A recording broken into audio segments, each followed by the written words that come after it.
Hello बच्चों, कैसे हैं आप सभी। आप सबका स्वागत है बिग एजुकेशन ग्रुप इसरल पर। My self Sharad Aditya, I am your chemistry teacher. और आज हम डिस्कस करने वाले हैं कोऑर्डिनेशन कंपाउंड का लेक्चर नंबर 1। तो काफ़ी इंटरेस्टिंग चैप्टर है भाई, 12th का चैप्टर है। काफ़ी क्वेश्चन पूछे जाते हैं कॉम्पिटिशन में और क्वेश्चन 100% पूछा जाएगा। तो ये काफ़ी इंपॉर्टेंट आपके लिए चैप्टर होगा और आपके यहाँ पर माइंड मैप भी हम आपको प्रोवाइड कर रहे हैं। और इस लेक्चर में हम जो टॉपिक पढ़ने वाले हैं उनके नाम है type of salt, type of complex compound, ligands, Sidgwick rule and Werner's theory को हम डिस्कस करेंगे।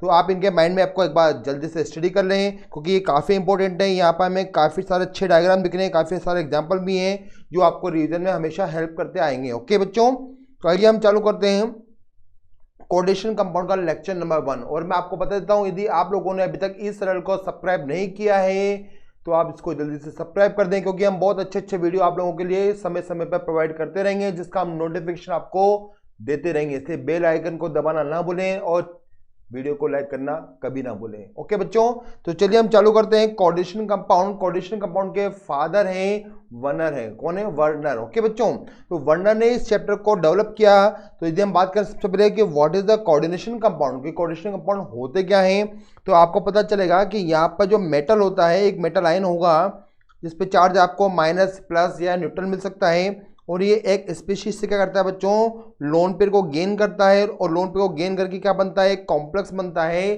जिसे हम कोऑर्डिनेशन कंपाउंड कहते हैं। इसका मीनिंग क्या हुआ, जो गेन कर रहा है वो लुईस एसिड है और जो इलेक्ट्रॉन को लूज कर रहा है वो क्या है, लुईस बेस है। तो लुईस एसिड और लुईस बेस के इंट्रैक्शन से बनने वाला बॉन्ड कोऑर्डिनेशन बॉन्ड कहलाता है। और यहाँ पर जो कॉम्प्लेक्स बनेगा, जो कंपाउंड बनेगा वो कहलाता है कोऑर्डिनेशन कंपाउंड कहलाता है।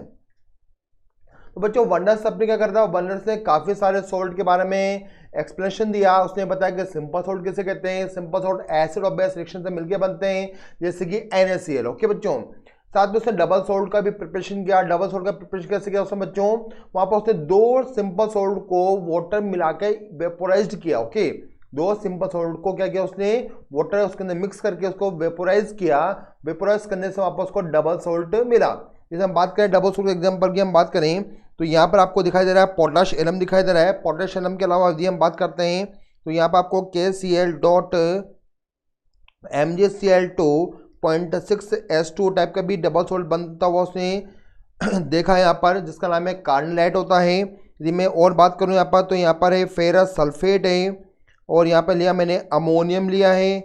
यहाँ पर ये नेक्स्ट नंबर का सिंपल सॉल्ट है। तो यहाँ पर फेरस अमोनियम सल्फेट और यहाँ पर 6 वाटर। तो यहाँ पर ये मोर सॉल्ट का उसने प्रिपरेशन किया और बताया कि ये सब डबल सॉल्ट के एग्जाम्पल हैं। और क्या कहा बच्चों उन्होंने कि डबल सॉल्ट को दिए हम वाटर में क्या करते हैं, वाटर में डिजोल्व करते हैं तो वो अपने अपने आयंस में ब्रेक हो जाते हैं। जैसे यहाँ पे यदि मैंने कार्निलाइट को वाटर में डिजोल्व किया तो यहाँ पर K+ आयन बनेगा, यहाँ पर Cl- आयन बनेंगे, प्लस यहाँ पर Mgc+2 आयन भी बन जाते हैं। और ये सब हमें एक्वस मीडियम में फ्री फॉर्म में दिखाई देंगे। और इसका हम आइडेंटिफाई करने के लिए हम यहाँ पे इनका सेपरेट टेस्ट भी लगा सकते हैं। तो बच्चों ये था डबल सॉल्ट के बारे में एग्जांपल। डबल सॉल्ट के बाद में उन्होंने क्या देखा बच्चों कि वहाँ पर कुछ कंपाउंड ऐसे थे, कुछ सॉल्ट ऐसे थे जो वाटर में कंप्लीट आयोनाइज नहीं हो पाए थे। उन्हें उसने क्या नाम दिया, उन्होंने नाम दिया उनको कॉम्प्लेक्स कंपाउंड या कोऑर्डिनेशन कंपाउंड नाम दिया।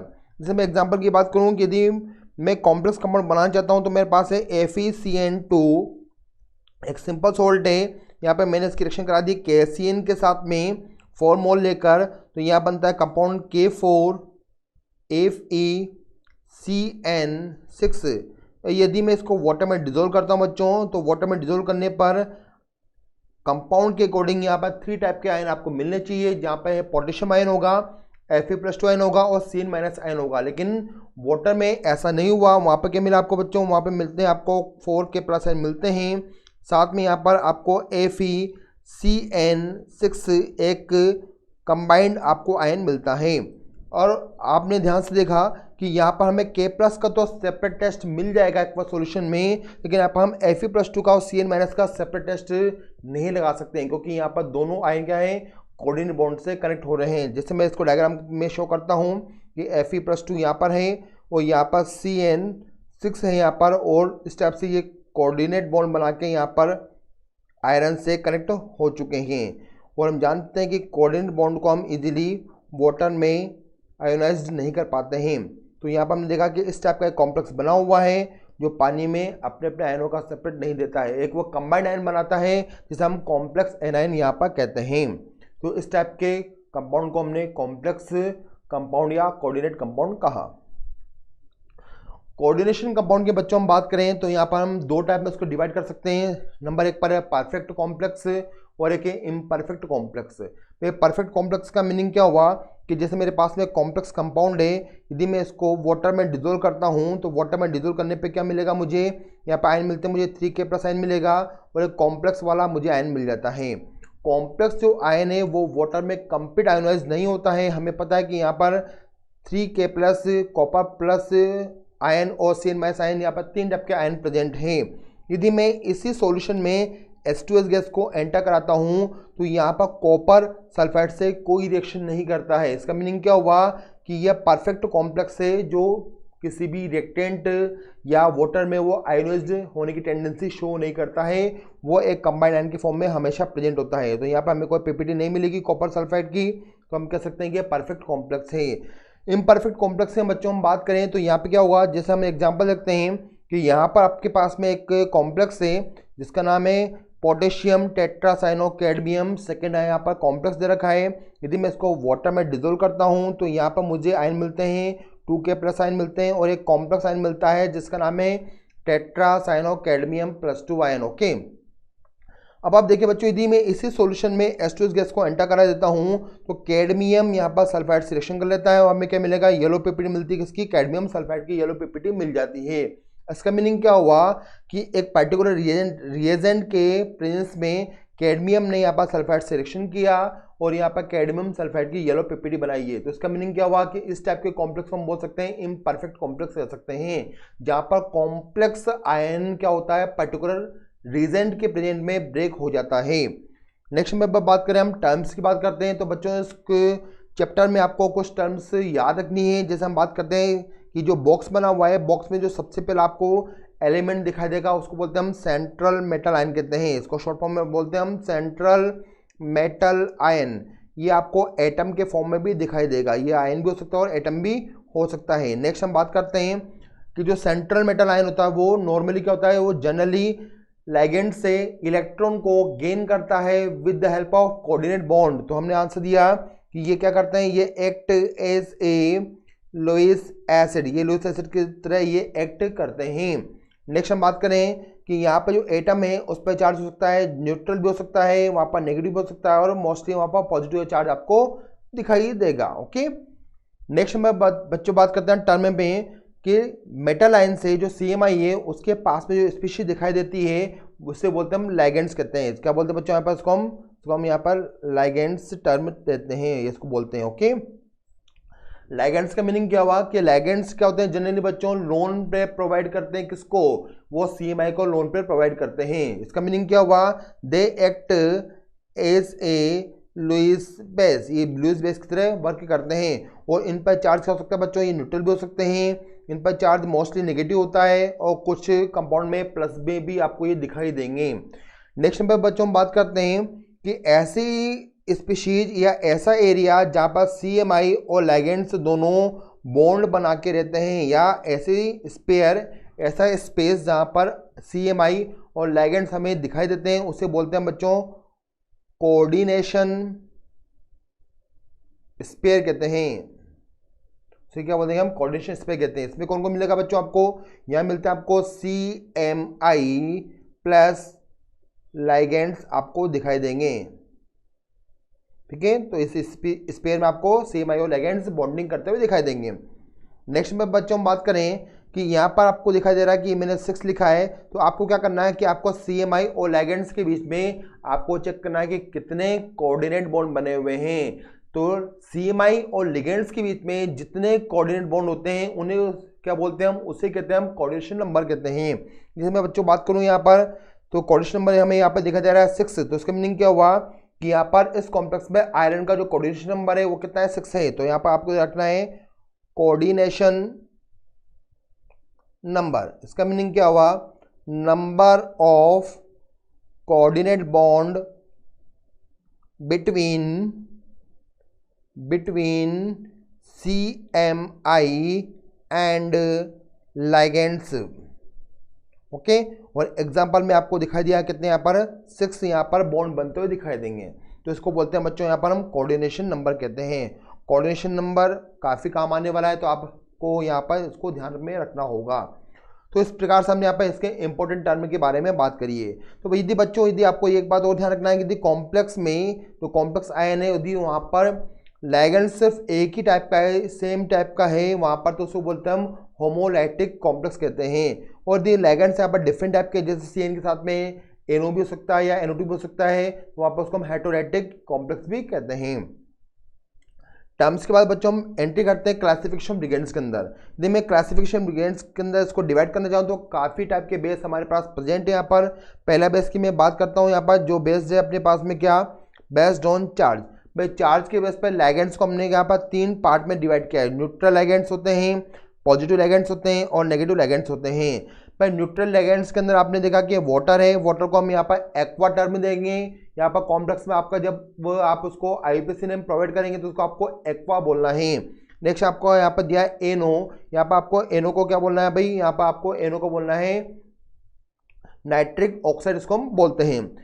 CO की हम बात करें तो CO को हम कार्बोनाइल बोलते हैं। जैसे हमने CO को कार्बोनाइल बोला है उसी टाइप से आप NO को यहाँ पर नाइट्रोसाइल भी कह सकते हैं। यहाँ पर बेंजीन भी है और इस टाइप से यहाँ पर बहुत सारे आपको न्यूट्रल क्या मिलेंगे, यहाँ पर आपको लिगेंड्स मिलेंगे यहाँ पर। ओके, हम पॉजिटिव लिगेंड्स के बच्चों बात करते हैं तो पॉजिटिव लिगेंड्स यहाँ पर हमारे पास में मोस्टली 2 या 3 होते हैं। जैसे आपको हमने एक प्रोवाइड किया है यहाँ पर NO+। आपको याद रखना है कि पॉजिटिव लिगेंड्स के नाम में लास्ट में आपको सफिक्स यूज करना है IUM। तो आपको नाम क्या हो जाएगा इसका नाम हो जाएगा नाइट्रोसोनियम। यहाँ पर हाइड्राजीन है तो यहाँ पर हो जाएगा हाइड्राजीनियम।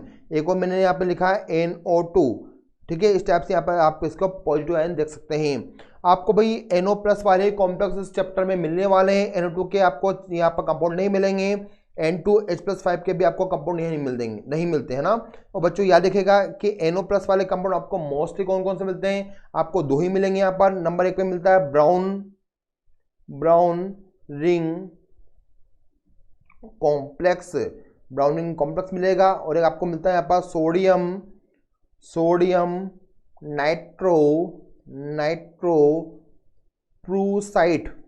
प्रूसाइट आपको यहाँ पर 2 ही कंपाउंड मिलने वाले हैं। ओके, तो हम और बात करते हैं थर्ड नंबर पर नेगेटिव चार्ज लिगेंड्स। तो यहाँ पर काफ़ी सारे नेगेटिव लिगेंड्स होते हैं, जहाँ पर मैंने एक्सप्लेन किया है। यहाँ पर Cl- है, NO2- है, Cn- है और OH- है। आपको याद रखना है बच्चों के नेगेटिव लिगेंड्स के लास्ट में आपको ओ टर्म यूज करना होगा। जैसे यहाँ पे Cl- है तो इसको बोलेंगे हम क्लोराइडो या क्लोरो बोल सकते हैं। NO2- है यहाँ पर तो इसको बोलेंगे हम नाइट्रेटो बोलेंगे। Cn- को हम साइनाइडो बोलेंगे। OH- को हम हाइड्रोक्साइडो आयन कहेंगे यहाँ पर। ठीक है, तो इन सभी लिगेंड्स के लास्ट में आपको सफिक्स क्या ऐड करना है, ओ यूज करना होगा। बेस्ड ऑन डेंटिसिटी की बेस पर हम देखते हैं। पहले देखते हैं हम डेंटिसिटी का मीनिंग हुआ क्या, कि आपके पास में बच्चों क्या एक लिगेंड से आपको बस ये चेक करना है कि वो CMI को कितने लोन पर प्रोवाइड करता है, उसे बोलते हैं हम डेंटिसिटी कहते हैं। ओके, यदि उसने एक ही लोन पर प्रोवाइड किया तो वो कहलाएगा मोनोडेंटेड कहलाता है। यदि उसने 2 लोन पर प्रोवाइड किए तो वो बाइडेंटेड कहलाता है। यदि उसने 3 या 4 लोन पर प्रोवाइड किए तो वो क्या कहलाएगा बच्चों, वो कहलाएगा टेट्रा या पेंटा हेक्साडेंटेड वो कहलाता है। ठीक है, तो इस टाइप से यहाँ पर हम डेंटिसिटी की बेस पर इसको डिफरेंट टाइप से डिवाइड कर सकते हैं। नंबर 1 पे मोनोडेंटेड है या यूनिडेंटेड है। मोनोडेंटेड का मीनिंग क्या हुआ कि मैक्सिमम जो लिगेंड्स होते हैं वो एक ही लोन पर प्रोवाइड करते हैं CMI को, और कहलाते हैं वो मोनोडेंटेड कहलाते हैं। जैसे हमने एग्जांपल में यहाँ पर नोट किए हुए हैं, काफ़ी सारे लिगेंड्स हैं जो एक ही लोन पर प्रोवाइड करते हैं। आइए हम और भी देखते हैं एग्जाम्पल। यहाँ पर आपको पैराडिन दिखाई दे रहा है, इसको हम प्यार से PY भी कहते हैं। यहाँ पर आपको यहाँ पर PPH3 भी दिखाई दे रहा है, ट्राइफेनाइल फॉस्फीन है। यहाँ पर आपको अब हम देखते हैं बाइडेंटेड लिगेंड्स। ऐसे लिगेंड्स जो 2 लोन पर प्रोवाइड करेंगे किसको, CMI को, तो उससे बोलते हैं हम बाइडेंटेड लिगेंड्स कहते हैं। यदि हम बात करें यहाँ पर तो इथाइलिन डायमीन है, EN है उसका नाम। यहाँ पर ऑक्जेटो भी आपको दिखाई दे रहा है। यहाँ पर आपको 110 फिनेंथ्रोलिन भी आपको दिखाई दे रहा है।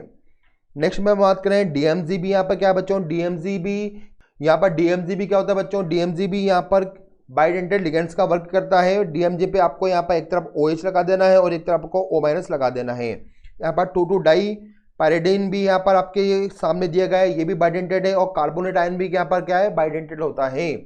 नेक्स्ट नंबर पर हम बात करें, यहाँ पर ग्लाइसिनेटो भी है, इथाइलिन डाई फॉस्फिन भी है। और यहाँ पर आपको डिफरेंट टाइप के यहाँ पर आपको दिखाई दे रहे हैं क्या, लिगेंड्स दिखाई दे रहे हैं।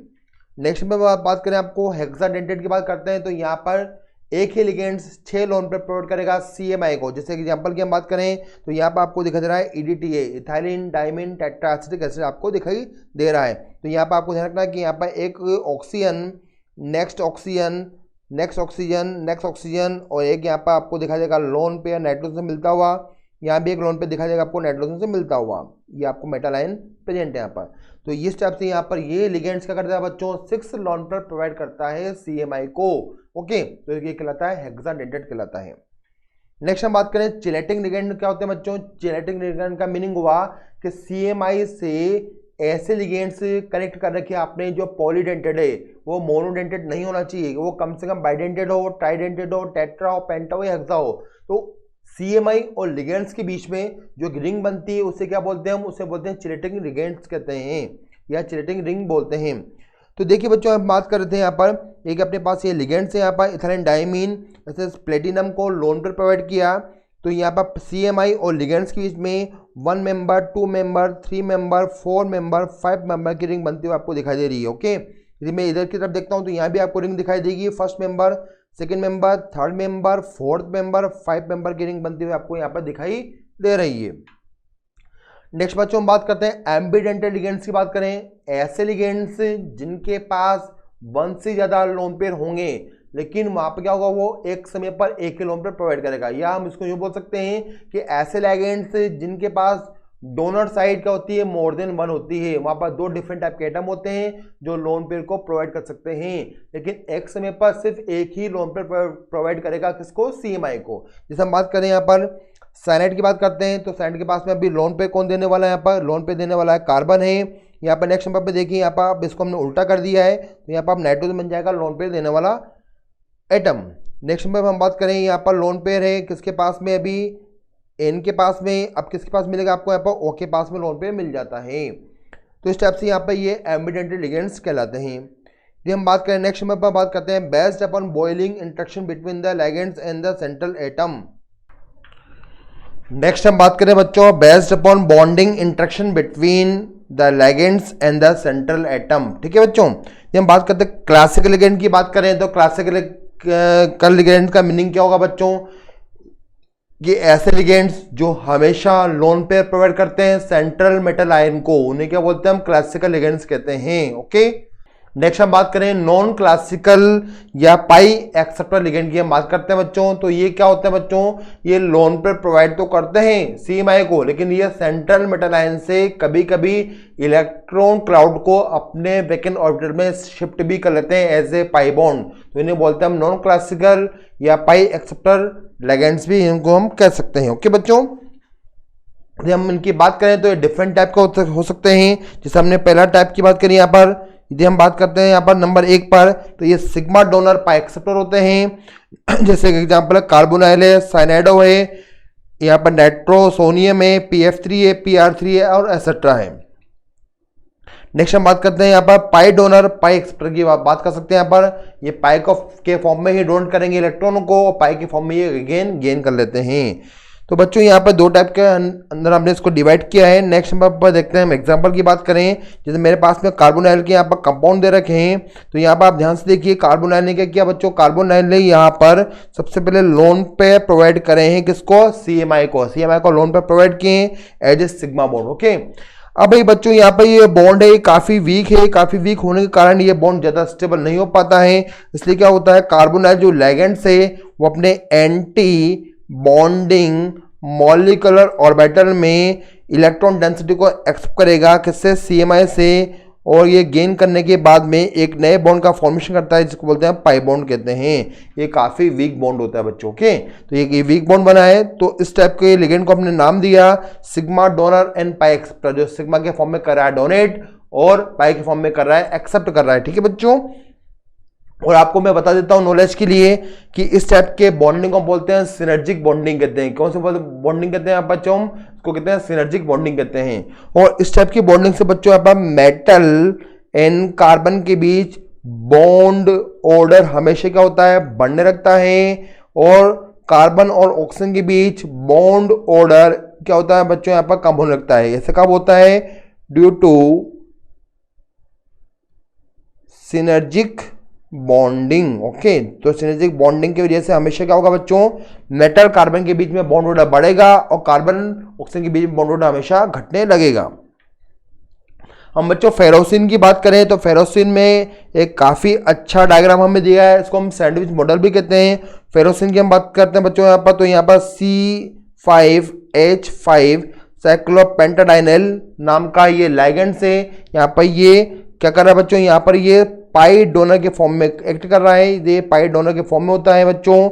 यहाँ पर आप इसका यदि हम फॉर्मूला नोट करते हैं तो यहाँ पर आयरन है एक, जिस पर चार्ज होता है +2 होता है, और यहाँ पर पाई के फॉर्म में यहाँ पर आपको C5H5 दिखाई देंगे, वो भी कितने लिगेंड दिखाई देंगे बच्चों, यहाँ पर 2 दिखाई देंगे, और ये कॉम्प्लेक्स पर होता है 0 चार्ज होता है, और यहाँ 0 होता है। और ये आपके पास में यहाँ पर फेरोसिन का क्या हुआ, फॉर्मूला हुआ। और आप देखिए बच्चों यहाँ पर ये पाई की फॉर्म में कर रहा है, डोनेट कर रहा है इलेक्ट्रॉन, इधर से भी इलेक्ट्रॉन मिल रहे हैं, इधर से भी हमें इलेक्ट्रॉन मिल रहे हैं, और 2 फेरोसिन आपको दिखाई दे रहे हैं। यहाँ पर माइनस चार्ज है और यहाँ पर +2 चार्ज के फॉर्म में है, आयरन है। तो यहाँ पर फेरोसिन काफी अच्छा सुंदर मॉडल है, इसको हम सैंडविच मॉडल भी कहते हैं। ये हम बच्चों बात करें सिजिक रूल की बात करते हैं, जिसका नाम है इफेक्टिव एटॉमिक नंबर। तो भाई इफेक्टिव एटॉमिक नंबर काउंट करके हम कर सकते हैं, हम ये पता कर सकते हैं कि कॉम्प्लेक्स का जो नेचर है वो ऑक्सीडाइजिंग है या फिर वो रिड्यूसिंग है। ओके बच्चों, तो यहाँ पर हम देखते हैं कि हम किसी भी कॉम्प्लेक्स में CMI का इफेक्टिव एटॉमिक नंबर काउंट करें तो उस कॉम्प्लेक्स का नेचर किस टाइप हो, यदि वो नियरेस्ट नोबल गैस तक पहुंच जाता है, नियरेस्ट नोबल गैस के एटॉमिक नंबर तक अचीव करता है, तो इसका मीनिंग क्या हुआ बच्चों, इसका मीनिंग हुआ कि ना तो वो ऑक्सीडाइजिंग है ना ही वो रिड्यूसिंग है। ठीक है, आइए एग्जांपल की हम बात करते हैं। यदि मुझे एटॉमिक नंबर, यदि मुझे इफेक्टिव एटॉमिक नंबर फाइंड करना है तो मेरे पास एक फॉर्मूला दे रखा है। यहाँ पर एक फॉर्मूला दिया गया आपको कि आपको CMI के एटॉमिक नंबर को नोट करना है, उसके ऊपर कितना ऑक्सीडेशन है उसको माइनस कर देना है, और उसने लिगेंड से कितने इलेक्ट्रॉन को गेन किया है आपको उसके अंदर ऐड कर देना है। इस टाइप से हम वहाँ पर ये नंबर काउंट कर सकते हैं। देखिए यहाँ पे आपको कुछ एग्जांपल दे रखे हैं। यदि मैं फर्स्ट एग्जांपल की बात करूं बच्चों तो कोबाल्ट का एटॉमिक नंबर कितना है, 27 है। इस पे चार्ज कितना दिखा आपको, +3 है, इसको आपको माइनस करना है, तो आपने 27 - 3 किया।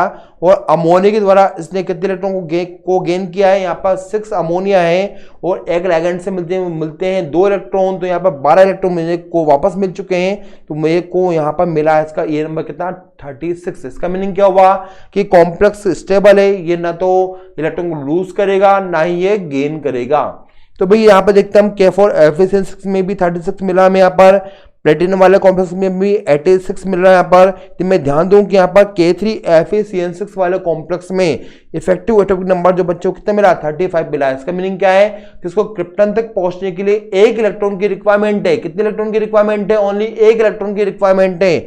इसलिए बच्चों क्या करेगा, ये 1 इलेक्ट्रॉन को गेन करेगा, और गेन करने की वजह से कहलाता है बच्चों ये रिड्यूसिंग एजेंट या ऑक्सीडाइजिंग, ये कहलाएगा ऑक्सीडाइजिंग एजेंट कहलाता है। ठीक है, लास्ट कॉम्प्लेक्स की हम बात कर रहे हैं बच्चों, इसका इफेक्टिव एटॉमिक नंबर हमें 38 दिखाई दे रहा है। इसका मीनिंग क्या हुआ कि ये नोबल गैस के एटॉमिक नंबर से आगे निकल चुका है, और यदि ये आगे निकल चुका है तो क्या करना पड़ेगा, हमें यहाँ से 2 इलेक्ट्रॉन को माइनस करना पड़ेगा, और माइनस करने के बाद ये क्रिप्टन तक पहुंच पाएगा बच्चों। और उसका मीनिंग क्या हुआ कि एक ये रिड्यूसिंग एजेंट की तरह वर्क कर रहा है। तो हमने यहाँ पर सीखा कि इफेक्टिव एटॉमिक नंबर कॉम्प्लेक्स के नेचर को आसानी से एक्सप्लेन कर देता है।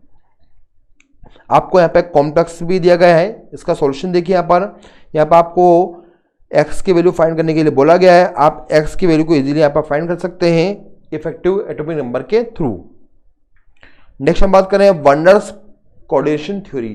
भाई जो फादर ऑफ कोऑर्डिनेशन केमिस्ट्री है वो कौन है, वो वर्नर ही है। वर्नर ने हमें इतना सा एक्सप्लेन किया, भाई किसी भी कॉम्प्लेक्स के 2 टाइप की वैलेंस होती है। कितने टाइप की होती है बच्चों, 2 टाइप की वैलेंस होती है। एक होती है प्राइमरी वैलेंसी, एक होती है सेकेंडरी वैलेंसी। जैसे मैं बात करूं यहाँ पर कॉम्प्लेक्स की, कोबाल्ट साथ में मैंने लिया है 3Cl ले रखा है, और मैं यहाँ पर मेरे पास में है अमोनिया है। तो वर्नर ने कॉम्प्लेक्स को इस टाइप से डिनोट किया। फिर वो बोलते हैं कि कोबाल्ट है, उसकी 2 टाइप की वैलेंसी है। यहाँ पर क्या कर रहा है ये बच्चों, Cl माइनस साथ में बना रहा है, कौन सा, आयनिक बॉन्ड बना रहा है, और उसका जो ऑक्सीडेशन नंबर आया वो कितना है, +3 है। तो इसका मीनिंग क्या हुआ कि ये प्राइमरी वैलेंसी कहलाएगी, और ये आयनिक नेचर की होती है। इसको हम इजीली आयोनाइज कर सकते हैं वाटर के अंदर। नेक्स्ट उसने कहा कि कोबाल्ट +3 अमोनिया से लोन पेयर गेन करेगा, और बनाता कौन सा बॉन्ड है, कोऑर्डिनेट बॉन्ड बनाता है। इसका मीनिंग क्या हुआ कि यहाँ पे सेकेंडरी वैलेंसी है। ओके, और उसको हम इजीली आयोनाइज्ड नहीं कर सकते हैं वाटर के अंदर। ओके, क्योंकि यहाँ पर शेयरिंग ऑफ इलेक्ट्रॉन प्रेजेंट है। तो हमने ध्यान दिया कि यहाँ पर टाइप ऑफ वैलेंसी हमारे पास में कौन कौन सी है, प्राइमरी वैलेंसी थी और यहाँ पर सेकेंडरी वैलेंसी है। ठीक है, तो हमने ध्यान दिया यहाँ पर प्राइमरी वैलेंसी क्या होती है बच्चों, प्राइमरी वैलेंसी होती है ऑक्सीडेशन नंबर ऑफ CMI, और यहाँ पे क्या होता है बच्चों, यहाँ पर सेकेंडरी वैलेंसी क्या होती है, number of coordinate bond between CMI and ligands. Okay, तो यहाँ पर आपको दो टाइप की वैलेंसी दिखाई देगी। जैसे हम एग्जांपल की बात करें, वर्नर के अकॉर्डिंग कॉम्प्लेक्स का फॉर्मूला ये हुआ, हमने उसको न्यू फॉर्म में इस टाइप से शिफ्ट किया। यहाँ पर जो Cl है वो कितने हैं, यहाँ पर 3 आपको यहाँ पर आयोनाइज्ड होते हुए दिखाई देंगे और उनको हम इजीली प्रेसिपिटेट भी कर सकते हैं। यहाँ पर टोटल नंबर ऑफ आयन कितने होंगे, यहाँ पर सॉल्यूशन में नंबर ऑफ आयन एक कॉम्प्लेक्स होगा, 3 Cl माइनस होंगे, इसका मीनिंग क्या हुआ, 4 यहाँ पर आयन बनेंगे। यदि मैं इस कॉम्प्लेक्स की बात करूं बच्चों, तो यहाँ पर मैं 2 Cl को ही इजीली प्रेसिपिटेट कर सकता हूं, और यहाँ पर जो नंबर ऑफ आयन्स होंगे सॉल्यूशन में वो एक कॉम्प्लेक्स होगा, 2 Cl का मीनिंग कितना हुआ, 3 आयन यहाँ पर बनेंगे। तो इस टाइप से यहाँ पर हम इसको इजीली देख सकते हैं। आपको ये बता देते हैं कि जो कॉम्प्लेक्स वाटर में सबसे ज्यादा आयन प्रोवाइड करेगा वही मैक्सिमम कंडक्टिविटी भी प्रोवाइड करेगा सॉल्यूशन में। ओके बच्चों, तो यहाँ पर हमने ध्यान से देखा कि कॉम्प्लेक्स नंबर 1 में 4 आयन है, यहाँ पे 3 आयन है, यहाँ पे 2 आयन है, तो मैक्सिमम कौन प्रोवाइड करने वाला कंडक्टिविटी, जहाँ पे आपको सॉल्यूशन में ज्यादा आयन दिखाई दिए, कौन सा, फर्स्ट, और सबसे कम कौन सा शो करेगा यहाँ पर, थर्ड वाला। ओके।